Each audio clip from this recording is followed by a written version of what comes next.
we have to be. Honorable Speaker, His Excellency the President did allude to the conflict of interest bill. Yes. And without anticipating debate, Honorable Speaker, that bill is before this House. I wait with bated breath, Honorable Speaker,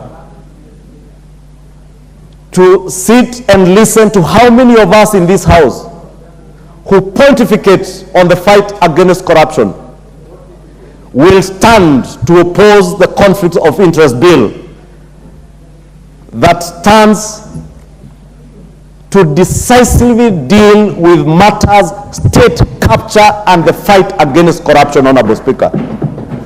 The shoring up of our interest, of our shilling against the hard currency, Honorable Speaker. Kenyans may not know that on account of state capture, our shilling, our foreign exchange reserves were being manipulated on account of state capture, because those who held instruments of power were also players in the banking sector. Government agencies, government departments were being forced to bank with particular banks, private banks, Honorable Speaker. But we have opted, Honorable Speaker, out of magnanimity, not to look back, but to forge ahead, knowing that we found an economy that was in the doldrums, without looking back at who did what through state capture, Honorable Speaker, to focus on what needs to be done now, urgently, to get our economy working again, and not working for those in government today, not working to those who are policymakers today, but working for the downtrodden, working for those at the bottom of the economic pyramid, Honorable Speaker. We speak about social protection, Honorable Speaker. What greater social protection can we speak about if not the National Social Insurance Fund, Honorable Speaker, that seeks to create a social insurance fund for millions of Kenyans who cannot afford their health care today, Honorable Speaker. Honorable Speaker, we may speak until the cows come home. You are on home stretch, Majority Leader. You are on. I have noted the light, Honorable Speaker, and that's why I'm saying I can speak until the cows come home.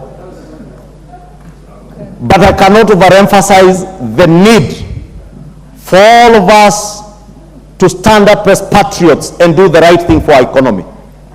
For all of us to stand up and join in the fight against corruption for the sake of our generation and future generations. For all of us to stop being populist and do the right thing to get this economy back on its track, even without looking back, Honorable Speaker, but forging ahead together, united as a nation, for the posterity and prosperity of our great people and our nation, our motherland, Kenya, Honorable Speaker. Honorable Speaker, I now beg to note the thanks of the House on the State of the Nation address and request the Deputy Leader of Majority, the Honorable Owen Baya, member for Kilifi North, to second this motion. Honorable Mbaya, you have 5 minutes to second. Not 10. 5. Thank you, Honorable Speaker. Honorable Speaker, one, I want to note the thanks of the House for the President's State of the Nation address by one, noting the President's emphasis on transformation. That transformation is underway. A President gives hope to his nation.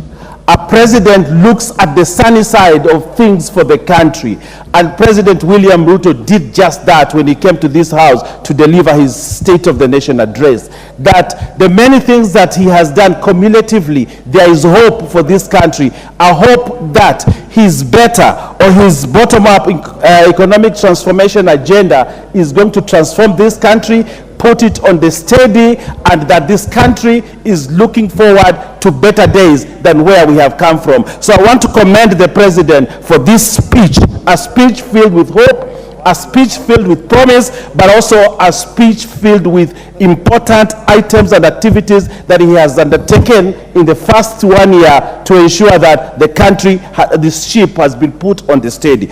Honorable Speaker, One of the most important things that I thought I picked in this speech, Honorable Speaker, is that better is not just about economic transformation, but it is also about, as he states it in his fourth paragraph, it's also about social justice.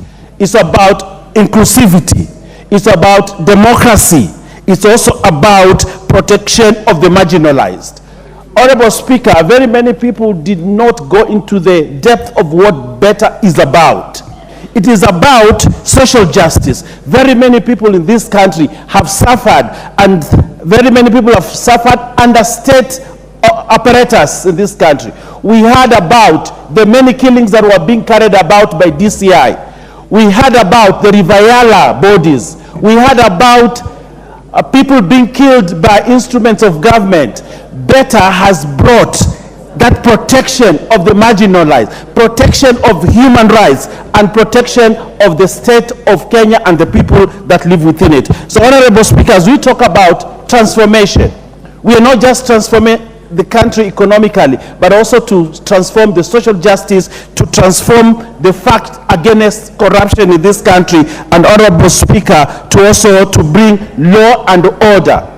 Honorable Speaker, very many people, I'm sure, were surprised when the president actually fired some of the officers in government. Some of them were taken to court very fast on allegation of corruption, something that we had not seen, to drag for investigation for many years in the past. But, Honorable Speaker, we have seen what better also means in the social justice sector.